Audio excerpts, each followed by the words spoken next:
Hi students, நாம 2027க்கான public எக்ஸாமுக்கான important question series தான் பார்க்க போறோம். இதுல ஃபர்ஸ்ட் கொஷின் வந்து பாத்தீங்க அப்படின்னா ஒரு 5 mark, important 5 mark. So first வந்து பாத்தீங்க அப்படின்னா ஏ செட் வந்து கொடுத்துட்டாங்க. ஏ செட் என்ன கொடுத்துருக்காங்க அப்படின்னா x belongs to n such that 1 less than x less than 4 அப்படின்னு கொடுத்துருக்காங்க. இப்போ இந்த 1ல இருந்து 4 வரைக்கும் அப்படின்றது வந்து நேச்சுரல் நம்பர். இப்போ நேச்சுரல் நம்பர் அப்படின்னு எடுத்துட்டோம்னா 1 2 3ல இருந்து, அதாவது 1ல இருந்து ஸ்டார்ட் ஆனா அது வந்து நேச்சுரல் நம்பர். கரெக்டா? இப்போ அவங்க என்ன கொடுத்துருக்காங்கன்னா 1ல இருந்து 4 வரைக்கும் எடுக்க சொல்லியிருக்காங்க.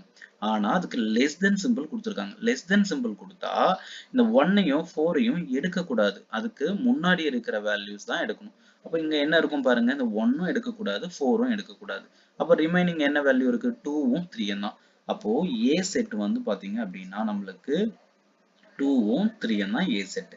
நெக்ஸ்ட் வந்து பாத்தீங்க அப்படின்னா பி செட் கண்டுபிடிக்கலாம். பி செட்ல என்ன கொடுத்துருக்காங்கன்னா x belongs to w, அதாவது w னா ஹோல் நம்பர் அப்படின்னு அர்த்தம். அது 0 less than or equal to x less than 2 அப்படின்னு கொடுத்துருக்காங்க. இப்போ அதுக்கு என்ன மீனிங்னா 0ல இருந்து 2 வரைக்கும் எடுக்கணுமா. ஆனா அந்த ஹோல் நம்பர் பார்த்தோம்னா 0ல இருந்து ஸ்டார்ட் ஆகும். 0 1 2 3 4 அப்படின்னு சொல்லிட்டு இந்த இடத்துல ஈக்குவல் டு சைன் கொடுத்துருக்காங்க, லெஸ் than ஆர் ஈக்குவல் டுன்னு. அப்படி ஈக்குவல் டு கொடுத்தா அதுக்கு இந்த வேல்யூ இருக்குன்னு அர்த்தம். இந்த இடத்துல லெஸ் தென் சிம்பிள் மட்டும் தான் கொடுத்துருக்காங்க, ஈக்குவல் டு கொடுக்கல அப்படின்னா அந்த 2 இல்லை அப்படின்னு அர்த்தம். அப்போ என்ன இருக்கு? 0 1 இருக்கு, 2 வந்து கிடையாது. அப்போ நம்மளுக்கு பி செட்ல என்ன இருக்கு அப்படின்னா 0வும் 1ம் இருக்கு. ஓகேவா? இப்போ ரெண்டு செட்டு கண்டுபிடிச்சாச்சு. மூணாவது செட் வந்து சி செட். சி செட் என்ன கொடுத்துருக்காங்கன்னா x வந்து belongs to n such that x less than 3 அப்படின்னு கொடுத்துருக்காங்க. அப்போ இந்த நேச்சுரல் நம்பர்ல இருந்து எடுக்கணும். அப்போ நேச்சுரல் நம்பர்ல less than 3யை விட கம்மியா இருக்கிற வேல்யூஸ் எல்லாமே. ஆனா ஈக்குவல் டு கொடுக்காததுனால இந்த இடத்துல என்ன பண்ண முடியாது, நாம 3யை எடுக்க கூடாது. ஓகேவா? அப்போ நேச்சுரல் நம்பர்ல 1 2 3 இருக்கு, 3யை எடுக்க கூடாது. அப்போ அதுக்கு கம்மியா இருக்கிற வேல்யூஸ் என்ன? 1ம் 2ம் தான் இருக்கு. அப்போ பி செட் வந்து சி செட் வந்து பாத்தீங்க அப்படின்னா நம்மளுக்கு என்ன இருக்கு? 1ம் 2ம் மட்டும் தான் இருக்கு. அப்போ சி செட் வந்து 1 2. இப்போ 3 செட்ஸுமே நம்மளுக்கு கிடைச்சிருச்சு. A set, B set, C set, இந்த 3 செட்டுமே நம்ம எடுத்துட்டோம். இப்போ இதுல இருந்து அவங்க கொடுத்திருக்கிற ஃபர்ஸ்ட் கண்டிஷன் என்ன அப்படின்றத பார்க்கலாம். கண்டிஷன் வந்து பாத்தீங்க அப்படின்னா A cross B union C equal to A cross B union A cross C அப்படின்னு கொடுத்திருக்காங்க. இப்போ ஃபர்ஸ்ட் இதுல நாம LHS சைடு எடுத்துக்கலாம். LHS சைடு வந்து என்ன கொடுத்திருக்காங்க? A cross B union C அப்படின்னு கொடுத்திருக்காங்களா? இப்போ ஃபர்ஸ்ட் எப்பவுமே பிராக்கெட்டுக்குள்ள இருக்கிறத தான் சால்வ் பண்ணணும். அப்போ பிராக்கெட்டுக்குள்ள இங்க B union C இருக்கு. இதை ஃபர்ஸ்ட் சால்வ் பண்ணிக்கலாம். B union C. B யும் C யும் சேர்த்து எழுதணும். B செட்டை ஃபர்ஸ்ட் எழுதிக்கலாம். B செட்ல என்ன இருக்கு? 0வும் 1ம் இருக்கு. யூனியன் சிம்பலை போட்டுக்கலாம். அடுத்தது C செட்ல என்ன இருக்கு? Cல 1ம் 2வும் இருக்கு. இப்போ இத ரெண்டையும் யூனியன்னா என்ன பண்ணணும்? சேர்த்து எழுதணும். என்னென்ன வேல்யூஸ் இருக்கு பாருங்க. இதுல 0, இதுலயும் 1 இருக்கு, இதுலயும் 1 இருக்கு. அப்போ காமனா 1 எழுதிக்கணும். இதுல 2 இருக்கு. சோ இது மூணும், இந்த 3 வேல்யூஸ் தான் 0 1 2. இதுதான் நம்மளுக்கு B யூனியன் C. இந்த B யூனியன் C கிடைச்ச வேல்யூவை A கூட என்ன பண்ணணும்? மல்டிப்ளை பண்ணணும். அப்போ A cross B union C.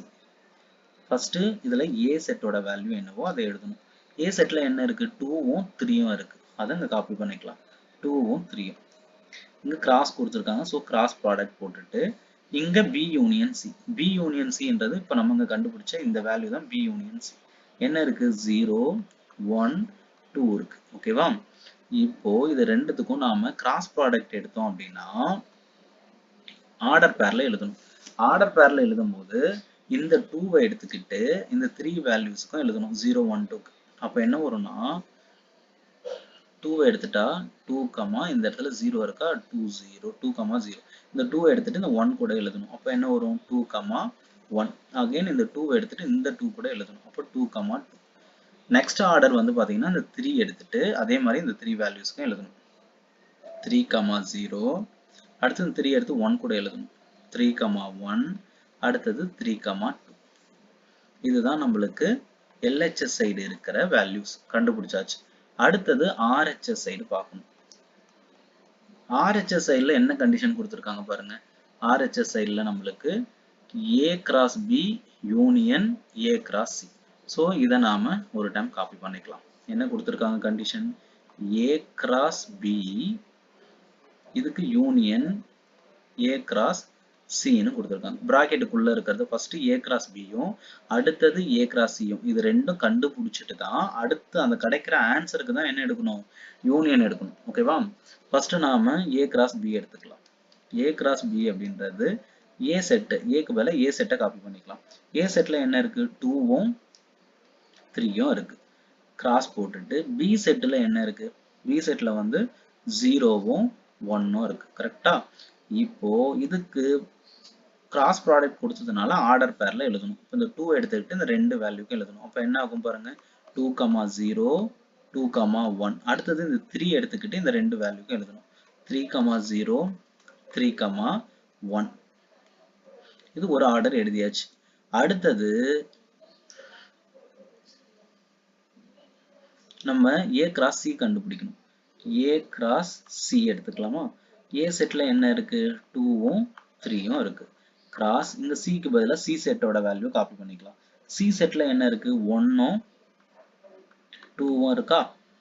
இப்போ இதுக்கு ஆர்டர் பேர் எடுங்க. இந்த 2 எடுத்துட்டு இந்த ரெண்டு வேல்யூக்கும் எழுதணும். இப்போ என்ன ஆகும்?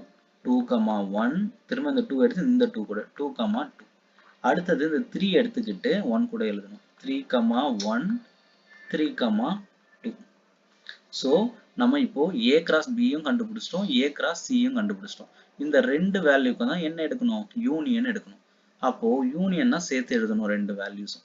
அப்போ A cross B union A cross C. இந்த ரெண்டு வேல்யூவும் கம்பேர் பண்ணுங்க. என்னெல்லாம் கிடைக்குது பாருங்க. இதுல 2,0 இருக்கு. அப்போ ஒரு டைம் 2,0. இதுலயும் 2,1 இருக்கு. இங்கேயும் 2,1 இருக்கு. அப்போ 2,1 ஒன் டைம் எழுதிக்கணும். இங்க வந்து பாத்தீங்க அப்படின்னா 2,2 தான் இருக்கு. அடுத்து இங்க பாருங்க 3,0 இருக்கா? 3,0. இதுல 3,1 இருக்கு. அடுத்தது இதுல 3,2 இருக்கு. ஸோ இது எல்லாத்தையும் சேர்த்து நாம எழுதிட்டோம். இதை 2ன்னு எடுத்துக்கலாம். LHS சைடும் கண்டுபிடிச்சிட்டோம், RHS சைடும் கண்டுபிடிச்சிட்டோம். இப்போ இந்த LHS சைடும் RHS சைடும் இருக்கிற வேல்யூவை கம்பேர் பண்ணுங்க. 2,0க்கு இங்கேயும் 2,0 இருக்கா? இங்கேயும் 2,1 2,1 2,2க்கு 2,2 இருக்கா? அடுத்தது இங்க பாருங்க 3,0க்கும் இங்க 3,0வும் சேமா இருக்கு. இங்க 3,1 3,2 இங்க 3,1 3,2 ரெண்டுமே நம்ம ஃபர்ஸ்ட் LHSம் RHSம் நம்மளுக்கு சேம் வேல்யூ கிடைச்சிருக்கு. அப்போ therefore LHS வேல்யூவும் நம்மளுக்கு RHS வேல்யூவும் சேமா கிடைச்சிருக்கு. அதனால கொடுத்திருக்கிற கண்டிஷனை வந்து இது சாட்டிஸ்ஃபை பண்ணுது. இப்போ என்னன்னு எழுதலாம்னா from 1 and 2 from 1 and 2ல இருந்து நம்மளுக்கு ஈக்குவல்ட்டா இருக்கு. எது? A cross B union C யும் equal to A cross B union A cross C. இது வந்து ஈக்குவல்ட்டா இருக்கு அப்படின்னு எழுதணும். இது hence verified அப்படின்னு எழுதிடலாம். ஓகேவா?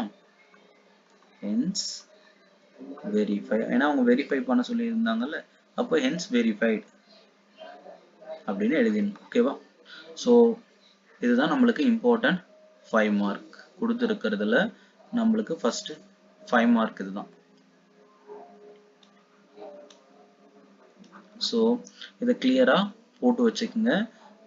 இதே போல நெக்ஸ்ட் வந்து பாத்தீங்க அப்படின்னா நம்ம இந்த 2027ல பப்ளிக் எழுத போற எல்லா இம்பார்ட்டன்ட் கொஸ்டின்ஸும் ரெண்டு பிளேலிஸ்ட்ல இருக்கும். 2 மார்க்ஸ் தனியா இருக்கும், 5 மார்க்ஸ் தனியா இருக்கும். நீங்க இதை கவர் பண்ணாலே மட்டும் போதும் 100 மார்க்ஸ் ஸ்கோர் பண்ண முடியும். ஸோ நம்ம சேனலை சப்ஸ்கிரைப் பண்ணி வச்சுங்க. டெய்லி வந்து நம்மளுக்கு இம்பார்ட்டன்ட் சம் வந்து போஸ்ட் பண்ண போறோம். ஓகேவா?